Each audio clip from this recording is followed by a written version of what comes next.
Greetings.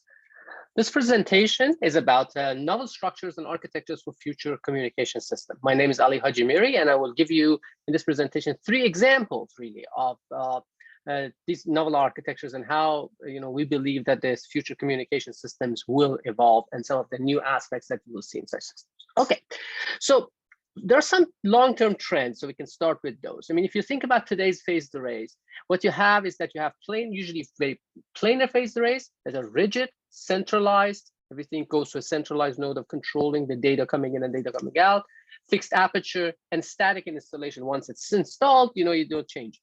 Now, we think in the future system that things would be a lot different. If you think about it, we expect them to be shape changing. We would like them to be, we would think that they would be flexible in general, both mechanically as well as functionally.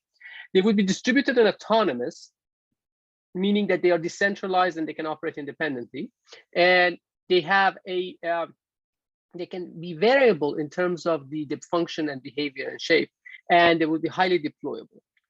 So if you think about it, this transition is happening, and there are basically what is making this transition happen, and there are some of the features of this thing, is that the ability to make them decentralized, meaning that the elements of the array do not have to be in high-speed communication with each other, and also, as we will see, they may not even need their architectures that allow us to do this without even having timing synchronization among them. And that leads to node autonomy, the ability to make sure that the nodes of the system operate autonomously.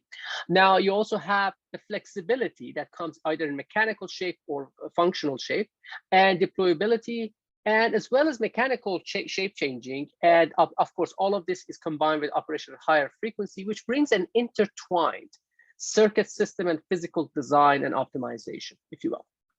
So let's start with the first example of these 3 examples that we're talking about. The first example is what we call a scalable decentralized router or scalable arrays and scalable routers. And the idea here is that if you have an array symbolically shown on the left-hand side, if you have an array of elements that are independently but individually can receive and transmit data, and they can be even non-uniformly distributed in space, they can operate in concert to provide a way of receiving, amplifying, and rerouting the signal. So in this case, you can see it, for example, an incoming signal that's kind of transmitted and received in different directions. Now, such systems, of course, can have applications in many situations. So the picture on the right shows that practical applications in a terrestrial setting where you can actually have these devices all around the systems, an environment, outside and inside the buildings, and they can reroute the signal. So the idea here is that you're transmitting a burst of data, and it's intended for a particular receiver, which is not in your line of sight. And these guys, through a single or multiple pops of these systems, they can route it and send it in a direction desirable, reroute it in the right direction, and get it to the destination that you want automatically and seamlessly. Also, you can think about a situation where such system would be used in space. You can have an array of, again, mechanically unconnected and basically elements and relay elements that are basically information flying, and they have their own sources of power and all those things, and they basically receive the signal and reroute it and bounce it in the right direction. Now, and they need to be able to dynamically do this and do this at a high bandwidth. So the question is that how can we achieve something like this? So let's talk about let's go through the evolution of this concept, and let's take you through several steps of how this can evolve. So, for example, if you think about a classical relay, called sometimes bent pipe relay, the idea here is that you've seen probably these things in both rural and urban areas, particularly nowadays. You see them more in rural areas. When you go on a long drive, you see these like the stations on top of the hills and mountains that basically have an antenna pointed, one or multiple antennas pointed in one direction, and multiple antennas pointed in the other direction, and they are relay stations. Basically, they just receive, amplify, and pass. So this is basically a direct pass-through with reamplification of the signal, maybe the conditioning. There's one receiver and one transmitter, and the directions are preset. So it's basically static in that sense. So that's the picture you see on the upper left. Now, you could make this out of an array. So you can have a receiver array and a transmitter array. And the idea here is that it's still centralized. Your receive array aggregates the signal, collects it, sum it, and perhaps amplifies it, and then sends it through an array of transmitters where you control the relative timing and phase of each one of the elements. And you create a beam that goes from one direction to another. Now, the advantage, obviously, is for something like this compared to a static one made with like fixed antennas, like a parabolic antennas or something like that, is that you can actually change the direction electronically without any mechanical change to the system. So you can actually receive signal from one direction, and then it can change the direction to another direction. Now, if you think about this clearly, if you look at this picture, you may always also think about this picture, which is that basically, if you don't aggregate, and if you take the signals and individually take each one of the signals and amplify it and condition it and control the timing and everything. Now, what happens is that in this case, you can actually also create a receive beam and a transmit beam, and you can actually control them independently by controlling the relative timing and phases of the signal that goes in. Now, of course, if you want to get modulated signal to process through this thing and with bandwidth, you need to control both the phase and timing of the system of individual routes. But this way you can do electronically steering, and you can basically have a direct transmission, direct connection between individual receiver and individual transmitters. So, but this is a direct moving in the direction of this, but this does allow you to basically move in the direction of separating the elements from each other that do not have to be mechanically aggregating and electronically aggregating the signal and mechanically attached. Now, of course, there is a hybrid, which basically what happens, where you have basically multiple signal. You can have this concept, but you don't have to do it on an individual element level. You can do it on subarray level, and each one of these subarrays can actually have its own summation and redistribution. But from one subarray to the other one, they can be operating independent. And the question is that how would something like that work, and can you use it as a intelligence router and scalable relay? So here is one way to think about it. You can actually think about it as a programmable mirror. So imagine that you have two signals, one incident signal shown in green here, and one return, basically transmitted signal, just shown in blue. So now the way we've constructed our individual elements, at least symbolically here, you can see that they are in opposite polarization. So that's one of the things that actually helps with the isolation of the transmitter and receiver, and we'll talk a little bit more about that. But the idea here is that you can actually have a synthesized mirror surface. So on the left, you can see that this mirror is basically receiving something that's broadside and reflecting it broadside, and basically just like receiving, amplifying, processing, and sending it back. And then on the right, what you see is actually a situation where by controlling the relative timing of what you receive and when you transmit it back, you can actually create a situation that you receive a signal from one direction and transmit it another. And in general, you can actually create a situation where you can take the signal that comes from an arbitrary direction and route it to another arbitrary direction by controlling the timing of and phases of individual elements. So let's look at it a little bit more carefully. So what happens here is the picture on the left shows that these elements do not even need to be in a regular pattern or regular array. So they can actually be spread three-dimensionally in space. And you can have a receive and transmit waveform coming in. And so what happens is that you receive it at in some direction, and you can transmit in a different direction that's programmable, but by individual elements without them having to actually aggregate the data and retransmit. You can actually write the expressions for this, and the details of that can be found in the paper below. But the idea here is that you can actually have a situation where you can control the direction of the phi of transmit and phi of receive. So the angle from which you receive and the angle to which you transmit through this equation. So by controlling the time delay of the mth branch, and this expression particularly here shown is for a regular one-dimensional array. You can generalize it to a three-dimensional irregular array, but this is like just to show the concept here. And you can see that if you have a regular one-dimensional array, there's a fixed relationship between the transmit and receive angle, the receiving angle and the transmitting angle, that is determined and controlled by the time delay of each one of the elements. So if you program each one of these elements for a given phi tx and phi rx to this value, you will indeed receive a signal from a direction and retransmit it in a different direction, which is programmable. Now, by controlling and reprogramming the TM, you can actually change that direction.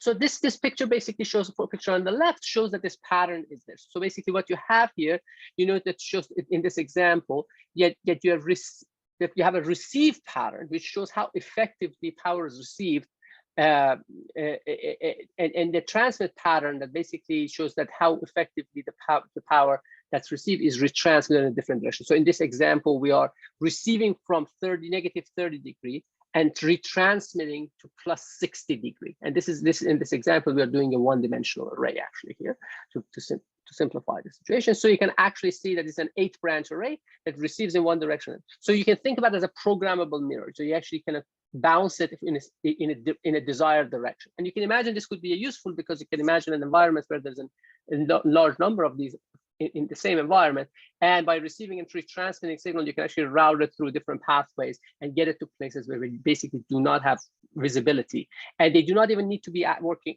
They don't need to be attached, as we'll see later on, mechanically or electronically. So there are some interesting questions about something like this. When you make something like this, one of the interesting properties that we'll have is that what's so-called peripheral vision, because it also will amplify and retransmit signals coming from other directions, because there's more than one combination of PTX and PRX in this example, simple equation that would satisfy this equation for any given TM. Now, this peripheral vision issue can be actually, so basically the router also, this scalable router sees in directions other than where it looks, right? So but basically the element placement can significantly help with the direction, with the kind of like this peripheral vision issue. And you can actually suppress it significantly, as shown on the plot on the left, that this is actually possible. Now, there's a little, now it can go a little bit deeper into the architecture. So at a very high level, the architecture is shown on the lower left. What you see here is that each one of these branches, what we call a branch, which is basically as an input, it's a receiver and a transmitter, is independently operating. It has no high speed, there's no high speed inter-branch connection. Basically, there's no digital high speed data exchange between them. There's some programming that can be done either wirelessly or through some digital programming lines in this example, but there's no high speed. Now, even more importantly, there's no need for a shared timing reference in this architecture, meaning that each one of these branches can have its own timing reference for down conversion and up conversion. And essentially it goes back to the fact that if you're using the same signal for down conversion and up conversion, that timing error will cancel out itself the first order. And then you can do your processing in baseband, which is shown here in the center with, as tau, and we'll talk about that, to achieve this. Now, of course, for something like this to work, you need to control both the phase. So you need to have phase alignment and timing alignment if there's modulated data. And both of these are achieved through these blocks, variable fees that's shown here, and the variable tau. Now, let's go a little bit deeper into why you don't really need a timing synchronization among the elements of this array. Because what you can see here is that if there is any uncertainty on the LO clock, it appears both on the up conversion and down conversion, up conversion path. And you can actually see if you do it the right way, they would cancel each other out. So not only that cancels out, and there's no need for an accurate timing synchronization, but also to the first order, the phase noise of your local oscillator is canceled. And what happens is that in such case, it allows you to use much lower cost reference signals inside each one of these branches. So you can actually think about using free running oscillators or inexpensive crystal oscillators within each branch.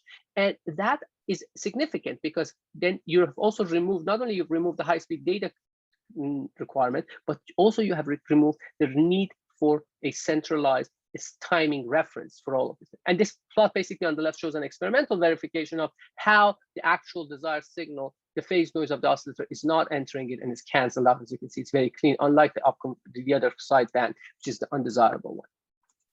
So now there are other questions about something like this. For example, one is that what happens if you transmit and receive, you have a full duplex system, right? You're transmitting and receiving within the same frequency and in close proximity to each other. So you have to create sufficient isolation. And you can see if you don't have sufficient isolation and if you have too much gain, what happens is that your normalized magnitude and phase of the signal that you generate at the output starts kind of getting degraded, and that can have an impact on the effectiveness of the system and so on and so forth.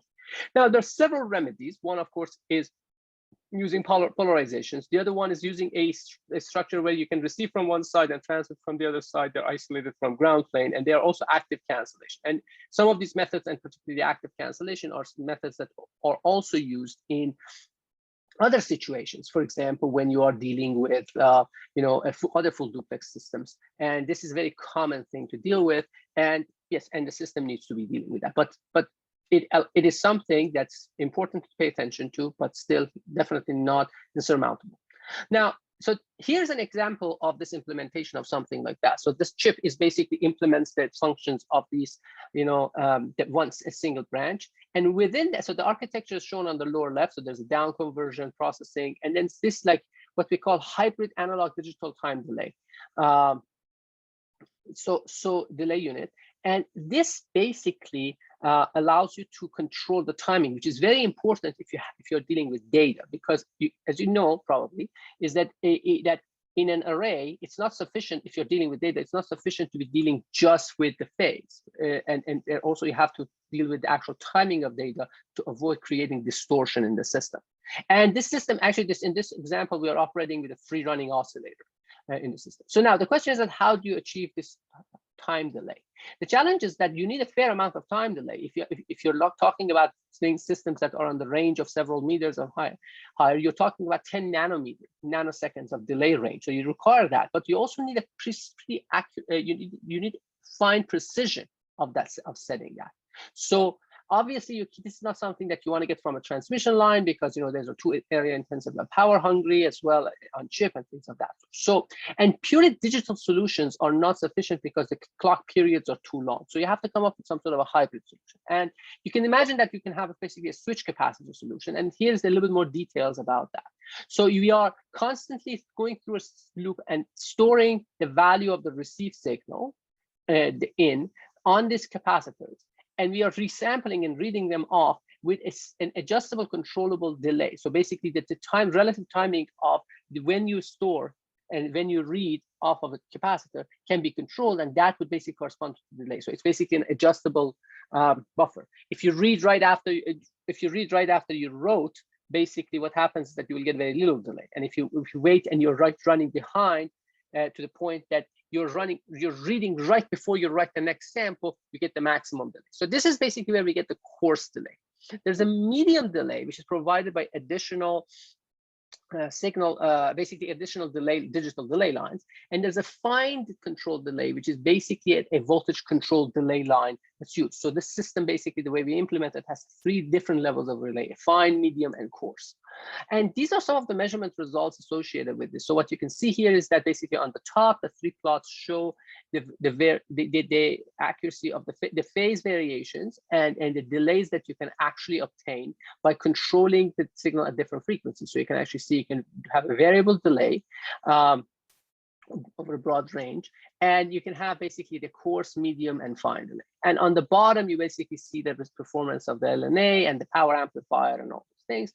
And the phase rotators that we have here, basically on the down conversion and up conversion, allow you to cover the full 360 degrees of the signal in the down and up conversion system. So you basically have independent control of the carrier phase as well as the delay that the actual data stream, the modulation experiences using these combinations. So now here's a little bit more about the performance and the results of this thing. So what you see here, if you look on the picture on the upper left, you see 4 router branches. Well, 2 of them are placed closer, which you see bigger on the lower left part of. We are still looking at the upper left picture. There are 2 that are closer, and if you look carefully on the lower right corner of that picture, you see 2 that are far away. So the 2 that are closer are about 1 meter, and those 2 that are farther away are 2.5 meters. And what we are doing is that we are testing them we are sending and transmitting with 2 polarizations that are generated by these 4 antennas, and each one of these branch elements has a transmit and receive antenna that are in 2 different polarizations. So basically, we are transmitting and receiving signal, and we are asking this relay that's distributed in space to send it in a certain direction. In this case, basically sending it back directly to us in this experiment. So in this experiment, we're basically transmitting and receiving, and what you can see that you can actually control things. If you just do the phase control, obviously you will not get constant group delay because you have basically different distances and phase is not sufficient. But with using our hybrid delay line methodology, we can overcome an offset of about 10 nanoseconds in this case. And as you can see on the lower right plot, you basically have constant same group delay achieved for all four of these elements. And this is demonstrated more clearly perhaps in this picture, where basically you are transmitting 16 QAM and 64 QAM through the system. So what you see on the upper right plot is that for 16 QAM before and after, turning the programmable time delay on, the hybrid time delay, and you can see that it improves the quality of the constellation. And for 64 QAM, you can see that the constellation is completely scrambled and it's completely useless as is. And what you can see is that when you actually apply the controllable time delay, this system, although it's distributed over a broad range of spatial positions, it can recover and reconstruct the actual signal constellation. So, and then basically, but on top of that, the other thing is that now we can also use this degrees of freedom, not only to adjust for this, but you can actually create two different beams at the same time. So you can actually have at two different frequencies, slightly different frequencies. You can create two beams that are pointing in different directions. And basically this is symbolic. This is shown here also. You can see it from the phase plots on the upper right, and where the arrows point are basically where the frequency at which we are trying to make sure that everything lines up. And you can see you can do it for two different frequencies at two different positions, or basically two different bearings, two different angles. And this plot basically shows the ability to do that on a dynamic basis and programmability. So for example, in the upper left plot, what you see is that we are both the 25 gigahertz and 24.9 gigahertz beams are sent to the same direction. Now, by reprogramming the timing and the phase control, you basically can see that you can maintain one beam at this pointing straight out, but the other beam is basically steered to the left, and then the other one you basically steer the beam to the right. So this shows that you have the ability to reprogram the direction and how the programmable relay works. So this is one example of some of the kind of things that we think that are interesting and could be useful in future communication systems. So the next example goes back to what we call shape-changing arrays and shape-changing antennas. So shape-changing antennas have been discussed mechanically. Some of them are used for deployability, reconfigurability of the frequency, changing the frequency. Some of them basically are used to change the radiation pattern or polarization control and things of that. Now, also, arrays have been considered, although they are passive arrays. Basically, if you think about them, people have thought about shape-changing arrays, or as like some sort of a meta surface, but these are passive structures. So the question is that, can we create an active one? And I'll show you an example of the active one. So here's an example of an origami-inspired array, which basically can change its shape. In the middle, you can see it's kind of more or less in a flat configuration. And this array can go into a cylindrical configuration, for example, as shown on the left, or it can go into a semi kind of spherical configuration, which is shown on the right-hand side. Now, these configurations are supported. So the way this is implemented is that basically you have a mechanical backbone, and we have these tiles of arrays. Each one of them controls the behavior of one element, which has its own radiators, and they're controlled through flexible cables and signal distribution. And what this allows you is that basically to create this structure and program the behavior of it. So this basically shows what is in there. There's a chip that is actually an RFIC that's developed and it's sitting on each one of them. If you look at it in the center of the lower left picture, you can see that basically that's where the IC is that generates the RF and controls the phase shifting, and there's some supporting additional circuitry.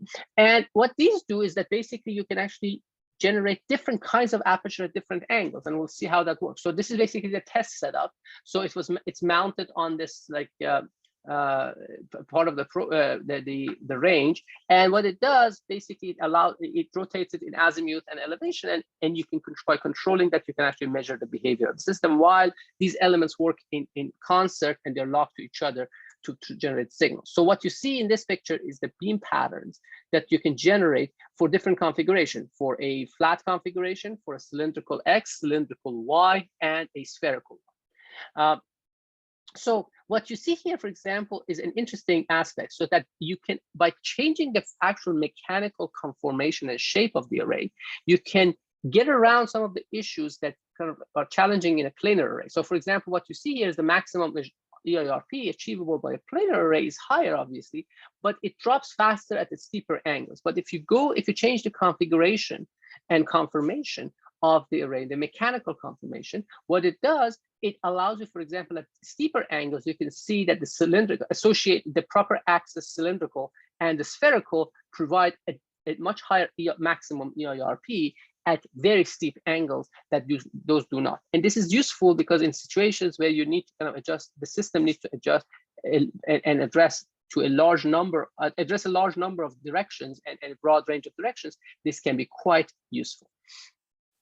There's another example. So the third example we're talking about is like flexible arrays, right? So the idea here is that can you make flexible arrays that can be deployed, can be opened up, rolled up, and especially if you're thinking about airborne and spaceborne application, they're lightweight and they can be actually used. So you can think about it as an active fabric, right? And people have talked about flexible electronics at lower frequencies and all those things. And we are talking about flexible arrays that are implemented at very high frequency than RF circuitry here. So this is an example of the kind of flexible systems that we're talking about. You can see that they're very flexible and they're very lightweight. So we made some of these things, and you can actually see that you can create this like power transfer and as well as a communication system within the systems.